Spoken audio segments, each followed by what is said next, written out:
Hi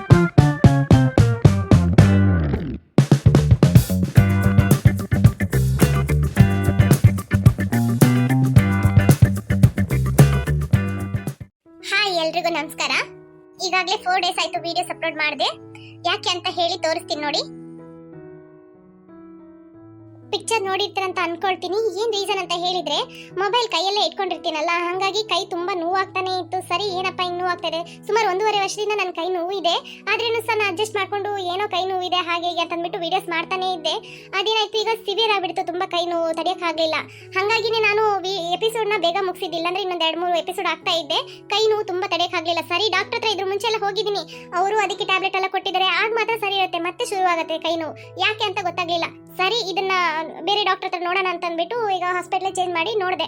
ಅವರು ಸುಮಾರು blood test ಎಲ್ಲ ಕೊಟ್ಟರು. ಬ್ಲಡ್ ಟೆಸ್ಟ್ ಅಲ್ಲಿ ಎಲ್ಲ ನಾರ್ಮಲ್ ಇರೋದ್ರಿಂದ ಡಾಕ್ಟರ್ ಮತ್ತೆ ಅಲ್ಟ್ರಾಸೌಂಡ್ ಸ್ಕ್ಯಾನ್ ಮಾಡೋಣ ಅಂತ ಹೇಳಿ ಮೊನ್ನೆ ಸ್ಕ್ಯಾನ್ ಮಾಡಿದ್ರು. ಅದರಲ್ಲಿ ಎಲ್ಬೋ ಹತ್ರ ಸ್ವಲ್ಪ ನೀರು ತುಂಬಿದೆ ಅಂತ ಹೇಳಿ ಡಾಕ್ಟರ್ ಹೇಳಿದ್ರು. ಯಾಕೆ ಅಂತ ಹೇಳಿದ್ರೆ ನೀವು ಜಾಸ್ತಿ ಕೈಗೆ ವರ್ಕ್ ಕೊಡ್ತೀರಾ, ಹಂಗಾಗಿ ಅದು ಆ ರೀತಿ ಆಗಿದೆ ಅಂತ. ಏನ್ ವರ್ಕ್ ಅಂತ ನೋಡಿದ್ರೆ ಡೈಲಿ ನಾನು ವಿಡಿಯೋಸ್ ಮಾಡಕ್ಕೆ ಕೈಯಲ್ಲಿ ಮೊಬೈಲ್ ಇಟ್ಕೊಂಡಿರ್ತೀನಿ. ಓ ಇದರಿಂದಾನೇ ಅಂತ ಅಂದ್ಬಿಟ್ಟು ಗೊತ್ತಾಯ್ತು. ಹೇಳಿದೆ ನಾನು ಈ ತರ ವರ್ಕ್ ಮಾಡ್ತೀನಿ ಡಾಕ್ಟರ್, ಮೊಬೈಲ್ ಅಲ್ಲಿ ಎಡಿಟಿಂಗು ವಿಡಿಯೋಸ್ ಎಲ್ಲ ಮಾಡೋದ್ರಿಂದ ಡೈಲಿ ಇಡೀ ದಿನ ನನ್ನ ಮೊಬೈಲ್ ಕೈಯಲ್ಲಿ ಇಟ್ಕೊಂಡಿರ್ತೀನಿ ಅಂತ. ಹಾಗೆ ಡಾಕ್ಟರ್ ಹೇಳಿದ್ರು ಸ್ವಲ್ಪ ನೀವು ಅವಾಯ್ಡ್ ಮಾಡಬೇಕು, ತುಂಬಾ ಸ್ಟ್ರೆಸ್ ಮಾಡಿದ್ರಿ ಅಂತ ಹೇಳಿದ್ರೆ ನಿಮಗೆ ಸಿವಿಯರ್ ಆಗುತ್ತೆ ನೋವು ಅಂತ ಹೇಳಿದ್ರು. ಹಾಗಾಗಿ ನಾನು ವಿಡಿಯೋಸ್ ಅಪ್ಲೋಡ್ ಮಾಡಲಿಲ್ಲ. ಏನಕ್ಕೆ ಅಂತ ಈಗ ಗೊತ್ತಾಯ್ತಲ್ಲ. ತುಂಬಾ ಜನ ಕೇಳ್ತಾನೆ ಇರ್ತೀರಾ ಕಮೆಂಟ್ ಅಲ್ಲಿ, ಏನು ವಿಷಯ ಹೇಳಿ, ಯಾಕೆ ನೀವು ವಿಡಿಯೋಸ್ ಅಪ್ಲೋಡ್ ಮಾಡಲಿಲ್ಲ ಅಂತ. ಕೆಲವೊಂದ್ಸಲ ನಾನು ಪರ್ಸನಲ್ ನಾನು ಮೆನ್ಷನ್ ಮಾಡೋದಿಲ್ಲ. ಈ ಸಲ ನನ್ನ ಪ್ರಾಬ್ಲಮ್ ಏನಂತ ನಿಮಗೆ ವಿಡಿಯೋದಲ್ಲೇ ಹೇಳೋಣ ಅಂತ ಅಂದ್ಬಿಟ್ಟು ನಾನು ಈ ವಿಡಿಯೋ ಮಾಡಿರೋದು. ನನ್ನ ಒಂದು ಈಗಿನ ಸಿಚುವೇಶನ್ ಹೇಗಿದೆ ಅಂತ ನಿಮ್ಗೆ ಅರ್ಥ ಆಗಿರುತ್ತೆ ಅನ್ಕೊಳ್ತೀನಿ. ವಿಡಿಯೋಸ್ ಅಪ್ಲೋಡ್ ಮಾಡ್ತೀನಿ, ಅಪ್ಲೋಡ್ ಮಾಡಲ್ಲ ಅಂತ ಅಲ್ಲ. ನಾನು ಈ ಸ್ಥಾನಕ್ಕೆ ಈಗ ಒಂದು 6000 ಸಬ್ಸ್ಕ್ರೈಬರ್ ಆಗಿದ್ದೀರಾ. ಇಲ್ಲಿವರೆಗೂ ಬರೋದಕ್ಕೆ ಎಷ್ಟು ಕಷ್ಟಪಟ್ಟಿದ್ದೀನಿ ಅಂತ ನನಗೆ ಗೊತ್ತು. ಅದನ್ನ ನಾನು ಹಾಗೆ ಬಿಟ್ಟು ಹೋಗಕ್ಕೆ ಇಷ್ಟಪಡಲ್ಲ. ಎಷ್ಟು ಕಷ್ಟ ಆದ್ರೇನು ಪರವಾಗಿಲ್ಲ, ನಾನು ವಿಡಿಯೋಸ್ ಅಪ್ಲೋಡ್ ಮಾಡೇ ಮಾಡ್ತೀನಿ. ಸ್ವಲ್ಪ ದಿನ ರೆಸ್ಟ್ ಬೇಕು, ಹಾಗಾಗಿ ವಿಡಿಯೋಸ್ ಮಧ್ಯದಲ್ಲಿ ಎಲ್ಲ ಸ್ಕಿಪ್ ಆಯ್ತು ಅಂದ್ರೆ ಬೇಜಾರು ಮಾಡ್ಕೊಬೇಡಿ. ನಾನೊಂದು ವಿಡಿಯೋ ಮಾಡ್ಬೇಕಂತ ಹೇಳಿದ್ರೆ ಒಂದ್ ದಿನ ಇಡೀ ಬೇಕಾಗತ್ತೆ. ವಿಡಿಯೋಸ್ ಮಾಡಬೇಕು, ಕಂಟೆಂಟ್ ಯೋಚನೆ ಮಾಡಬೇಕು. ವಿಡಿಯೋಸ್ ಮಾಡಿದ್ದು ಸರಿ ಆಗ್ಲಿಲ್ಲ ಅಂದ್ರೆ ಮತ್ತೆ ಡಿಲೀಟ್ ಮಾಡಿ ಮತ್ತೆ ವಿಡಿಯೋ ಮಾಡಬೇಕು. ಅದ್ರ ನಂತರ ಅಲ್ಲಿ ಡೌನ್ಲೋಡ್ ಕೊಟ್ಟು ಆಮೇಲೆ ಎಡಿಟಿಂಗ್ ತಂದು ಎಡಿಟ್ ಮಾಡಿದ ಮೇಲೆ ಅಲ್ಲಿ ನಾನು ಡೌನ್ಲೋಡ್ ಕೊಟ್ಟು ಅದ್ರ ನಂತರ ನಾನು ಯೂಟ್ಯೂಬ್ಗೆ ಅಪ್ಲೋಡ್ ಮಾಡಬೇಕು. ಅಪ್ಲೋಡ್ ಮಾಡಿದ ತಕ್ಷಣ ಕೆಲಸ ಇರುತ್ತೆ. ಅಲ್ಲಿ ನಾನು ಡಿಸ್ಕ್ರಿಪ್ಷನ್, ತಮ್ನೇಲ್ ಆಗ್ಲಿ ಎಲ್ಲಾನು ನಾನು ಟ್ಯಾಗ್ಸ್ ಇದೆಲ್ಲ ನಾನು ಎಲ್ಲ ಮಾಡ್ಬೇಕಾಗತ್ತೆ. ಹಾಗಾಗಿ ಒಂದಿನ ಇಡೀ ನನಗೆ ಒಂದು ವಿಡಿಯೋ ಮಾಡೋದಕ್ಕೆ ಟೈಮ್ ಬೇಕಾಗತ್ತೆ. ಇದು ಡೈಲಿ ನನ್ನ ಫೋನ್ ಕೈಯಲ್ಲಿ ಇಟ್ಕೊಂಡಿರೋದಕ್ಕೆ ಈ ತೊಂದರೆ ಬಂದಿರೋದು. ಈ ಟೆನ್ನಿಸ್ ಎಲ್ಬು ನನಗೆ ಈ ತರ ಪ್ರಾಬ್ಲಮ್ ಆಗಿರೋದು. ಹಾಗಾಗಿ ನಾನು ಏನು ಹೇಳೋದಂತ ಹೇಳಿದ್ರೆ ಫೋನ್ನ ಎಷ್ಟು ಬೇಕೋ ಅಷ್ಟು ಮಾತ್ರ ಯೂಸ್ ಮಾಡಿ, ಜಾಸ್ತಿ ಹೊತ್ತು ಕೈಯಲ್ಲಿ ಇಟ್ಕೊಂಡಿರಬೇಡಿ. ಮತ್ತೆ ಏನಾದ್ರೂ ಮುಖ್ಯವಾಗಿ ನಿಮಗೆ ತುಂಬಾ ಹೊತ್ತು ನೋಡ್ಬೇಕಂತ ಹೇಳಿದ್ರೆ ನೀವು ಟಿವಿಯಲ್ಲಿ ಹಾಕೊಂಡು ನೋಡಬಹುದು. ಇದೇ ನನ್ನ ಕಡೆಯಿಂದ ನನ್ಗೆ ಹೇಳೋಂತ ಒಂದು ಸಣ್ಣ ಸಜೆಷನ್. ನನ್ಗಾಗಿರೋ ಪ್ರಾಬ್ಲಮ್ ನಿಮ್ಗೆ ಯಾರಿಗೂ ಬರಬಾರ್ದು ಅಂತ ಅಷ್ಟೇ. ಬನ್ನಿ ವಿಡಿಯೋದೊಳಗೆ ಹೋಗೋಣ. ಹೌದು, ಕಾಪಾಡಬೇಕು ಅರ್ಜುನ, ದೇವರೇ ಕಾಪಾಡಪ್ಪ. ಇವರನ್ನ ನೀವೇ ತಾನೇ ಕೊಲೆ ಮಾಡಿದ್ದು? ಇಲ್ಲ ಸರ್, ಇಲ್ಲ ಸರ್.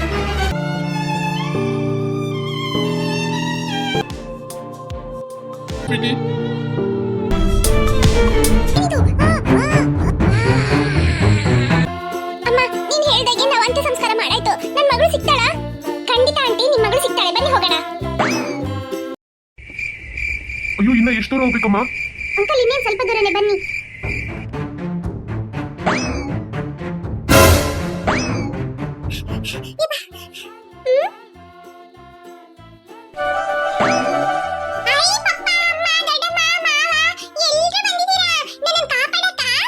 ಹೌದ್ ಕಣಮ್ಮ ತಾಯಿ, ನಿನ್ಗೋಸ್ಕರ ನಾವು ಎಷ್ಟು ಕಷ್ಟಪಟ್ಟಿದೀವಿ ಗೊತ್ತಾ?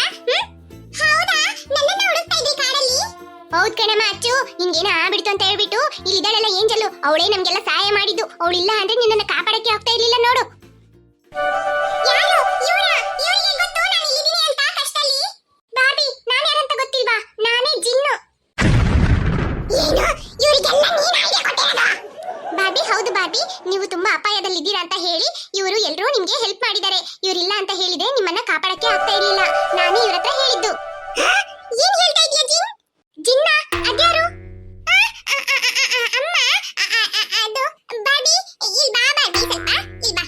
ಅಮ್ಮ, ಒಂದು 5 ನಿಮಿಷ ಕಣಮ್ಮ, ಒಂದು 5 ನಿಮಿಷ ಇಲ್ಲೇ ಇರಿ ಅಮ್ಮ, ಎಲ್ಲರೂ ಸೇರ್ಕೊಂಡು ಮನೆಗೆ ಹೋಗ್ಬಿಡೋಣ. ಜಿನ್, ಈ ತರ ಒಂದ್ ವಿಷಯ ನಡೆದಿದೆ, ನನ್ನನ್ನು ಇವರ ಕಾಪಾಡಕ್ ಬಂದಿದ್ದಾರೆ ಅನ್ನೋಂತ ವಿಷಯನೇ ಇವ್ರು ಯಾರಿಗೂ ನೆನಪೇ ಇರಬಾರ್ದು. ಇದೆಲ್ಲ ಅವ್ರ ಮನಸ್ಸಿಂದ ತೆಗೆದ್ಬಿಡು. ಯಾವತ್ತಿನ ಹಾಗೇನೆ ಅವ್ರ ಜೀವನ ಇರ್ಬೇಕು, ಆಯ್ತಾ?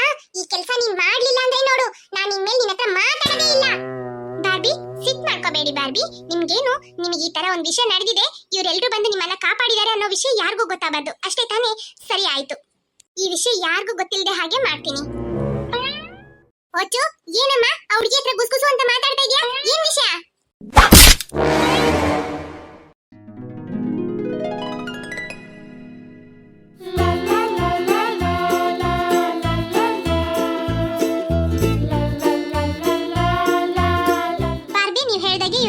ನೆನಪು ಇರಲ್ಲ. ನೀವ್ ಹೇಳ್ದಾಗೆ ಇಲ್ಲಿ ಬಂದಾಯ್ತು.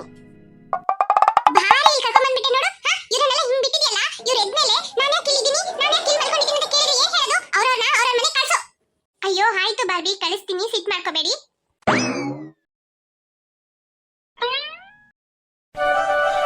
ನನ್ ಬೈದಿದ್ದಕ್ಕೆ ಸಿಟ್ ಮಾಡ್ಕೊಂಡ? ಇಲ್ಲ ಬಾರ್ಬಿ, ನಾನೇ ನಿಮ್ ಮೇಲೆ ಸಿಟ್ ಮಾಡ್ಕೊಳ್ಳೋದು. ನೀವ್ ಹೇಗೋ ಜೀವಂತವಾಗಿ ಬಂದ್ಬಿಟ್ಟಲ್ಲ, ಅದೇ ನನಗೆ ಸಂತೋಷ. ಹೌದು ಜಿನ್, ನೀ ಇಲ್ಲ ಅಂತ ಹೇಳಿದ್ರೆ ನಾನು ನಿಜವಾಗ್ಲೂ ಈ ತರ ನಿಂತ್ಕೊಂಡು ನಿನ್ನ ಹತ್ರ ಮಾತಾಡ್ತಾನೆ ಇರ್ಲಿಲ್ಲ. ನೀನೇ ನನ್ಗೆ ಇಷ್ಟೊಂದು ಸಹಾಯ ಮಾಡಿದ್ದು. ತುಂಬಾ ಥ್ಯಾಂಕ್ಸ್ ಜಿನ್, ನಾನು ಈ ಉಪಕಾರನ ಯಾವತ್ತೂ ಮರೆಯಲ್ಲ. ನನಗೆ ಯಾಕಾಗೆ ಸಿಟ್ ಬಂತು ಅಂತ ಹೇಳಿದ್ರೆ, ನಮ್ಮ ಅಮ್ಮ ಅಪ್ಪ ಅವರಿಗೆಲ್ಲ ನಿಮ್ ವಿಷಯ ಗೊತ್ತಾಯ್ತು ಅಂದ್ರೆ ಹೇಗೆ ಹೇಳು ನೋಡೋಣ, ಅದಕ್ಕೆ ಆ ತರ ಹೇಳಿದ್ದು. ಇನ್ಮೇಲೆ ಅವರಿಗೆ ಯಾವ್ದು ನೆನ್ಪಿರಲ್ಲ. ಯಾವ್ದು ನೆನ್ಪಿರಲ್ಲ. ನೀವ್ ಯಾವ್ದಕ್ಕೂ ಯೋಚನೆ ಮಾಡಬೇಡಿ. ನೀವ್ ಎಂದಿನ ಹಾಗೇನೆ ನಿಮ್ ಜೀವನನ ನಡೆಸಿ. ಆಯ್ತು ಜಿನ್, ಸರಿ ನೀನು ಹೋಗು. ಆಯ್ತು ಬಾರ್ಬಿ. ಒಂದ್ ಕುಂಬಳಕಾಯಿ ಆಸೆ ಪಟ್ಟಿದ್ದಕ್ಕೆ ಏನೆಲ್ಲ ಆಗೋಯ್ತು. ಅಪ್ಪ ಎಲ್ಲ ಮುಗೀತು. ಅಮ್ಮನ ಹತ್ರ ಹೇಳಿ ಅಜ್ಜಿ ಊರಿಗೆ ಹೋಗಕ್ಕೆ ಹೇಳ್ಬೇಕು. ದೊಡ್ಡಮ್ಮ 2 ದಿನ ಬಿಟ್ಟು ಕರ್ಕೊಂಡು ಹೋಗ್ತೀನಿ ಅಂತ ಹೇಳಿದ್ರು. ಹಾಯ್ ಫ್ರೆಂಡ್ಸ್, ವಿಡಿಯೋ ಇಷ್ಟ ಆಯ್ತು ಅಂದ್ರೆ ಲೈಕ್ ಮಾಡೋದನ್ನ ಮರಿಬೇಡಿ. ಹಾಗೆ ಕಮೆಂಟ್ ಮಾಡಿ ಫ್ರೆಂಡ್ಸ್. ಹಾಗೆ ನಿಮ್ ಫ್ರೆಂಡ್ಸ್ಗೂ ಶೇರ್ ಮಾಡಿ. ನೀವು ಲೈಕ್ ಮಾಡೋದ್ರಿಂದ ನಮಗೆ ಹೊಸ ವಿಡಿಯೋಸ್ ಅಪ್ಲೋಡ್ ಮಾಡಕ್ಕೆ ಮೋಟಿವೇಶನ್ ಆಗುತ್ತೆ ಫ್ರೆಂಡ್ಸ್. ಯಾರಿನ್ನು ಅಚ್ಚು ಕಾರ್ಟೂನ್ ಕನ್ನಡ ಚಾನೆಲ್ಗೆ ಸಬ್ಸ್ಕ್ರೈಬ್ ಮಾಡಿ ವಿಡಿಯೋಸ್ ನೋಡ್ತಾ ಇದ್ದೀರೋ ಮರಿದೆ ಸಬ್ಸ್ಕ್ರೈಬ್ ಮಾಡಿ ಫ್ರೆಂಡ್ಸ್. Thanks for watching.